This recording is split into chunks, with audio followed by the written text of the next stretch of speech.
الحمد لله رب العالمين والصلاة والسلام على النبي المصطفى الكريم وعلى آله وصحبه ومن تبعهم بإحسان إلى يوم الدين ثم أما بعد. Louange à Allah qui par sa grâce s'accomplisse les bonnes œuvres. Louange à Allah subhanahu wa ta'ala qui nous a guidés à ceci, alors que nous n'aurions pas été en mesure de le faire s'il n'avait pas consenti à nous y mener. Allah, exalté soit-il, dit « Ceci provient de la grâce d'Allah, de sa miséricorde.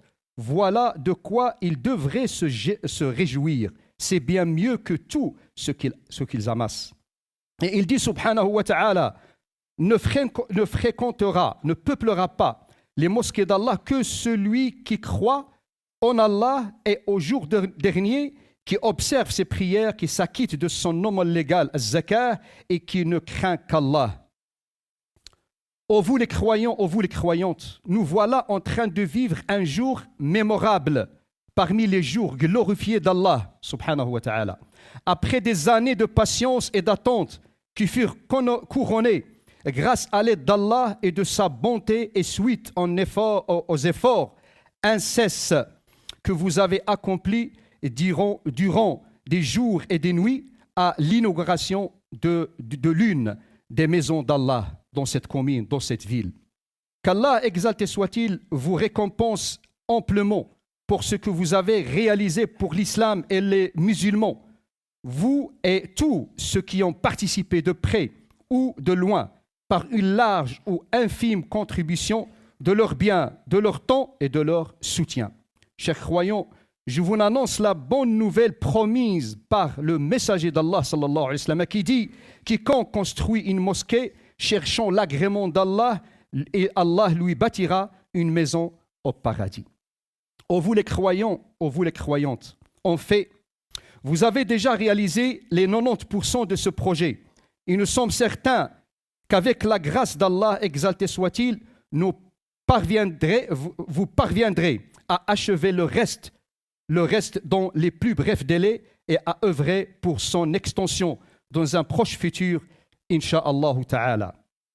Ô vous les croyants, ô vous les croyantes, l'inauguration de cette mosquée nous conduit présentement à affronter de grands défis et à assumer de lourdes responsabilités qui exigent de nous d'être à la hauteur de leur accomplissement dans les meilleures conditions, qui plairont à Allah subhanahu wa ta'ala et qui satisferont les nécessités des musulmans parmi les habitants de cette commune.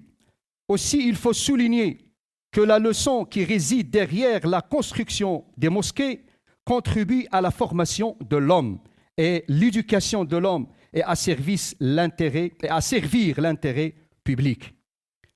L'inauguration, mes frères, mes sœurs, de la mosquée est un point de départ et non un but. Sa tâche est une auguste et vénérable mission. Quiconque sera guidé à assumer cette tâche jouira de la bénédiction divine qui fera de lui un serviteur des maisons d'Allah subhanahu wa ta'ala et un glorificateur de ses cultes. Lorsque le messager d'Allah sallallahu alayhi wa sallam a relancé en perçant les travaux de la construction de sa mosquée, la mosquée de Médine, il était le premier parmi les présents qui assistèrent à cette manifestation, à participer à sa construction en transportant les pierres de ses propres mains bénies, coopérant ainsi personnellement avec ses compagnons à porter les matériaux de construction en scandant avec eux « Oh Allah, il n'y a de bien que le bien de l'au-delà » alors bénis les muhajirines et les ansars. Puis, après son achèvement, il s'en sert pour former une génération de dévots, des pieux, tout en insistant à ce que cette institution soit emplie de science, d'instruction, d'éducation, de purification, de dhikr d'Allah subhanahu wa ta'ala et d'adoration. Je veux dire, le prophète sallallahu alayhi wa sallam, réglementa aussi des normes et codifia des sunan, l'éthique, ordonnant aux musulmans le respect de la maison d'Allah et l'estime de ses hôtes, afin d'acquérir le pardon et d'en tirer profit de ce qui est enseigné dans les assemblées scientifiques, majalis al-ilm. En effet, Allah dit dans des maisons, des mosquées, qu'Allah a permis qu'on l'élève et où son nom est invoqué. Mes frères, mes sœurs, les meilleurs endroits sont les mosquées sur terre. Et elles représentent une sécurité pour les habitants de la terre. Le prophète sallallahu alayhi wa sallam a dit « Quiconque entre dans la mosquée est en sécurité ». La mosquée du messager d'Allah était une mosquée modeste et humble, mais elle contribua à la formation des grands savants, de pieux véridiques, de maîtres éducateurs et d'éminents leadership. Ô vous les croyants, ô vous les croyantes, la mosquée dans le contexte européen où nous vivons occupe une position particulière qui se distingue par la pluralité religieuse et la diversité culturelle et sociale. Ces rapports nous imposent donc des obligations plus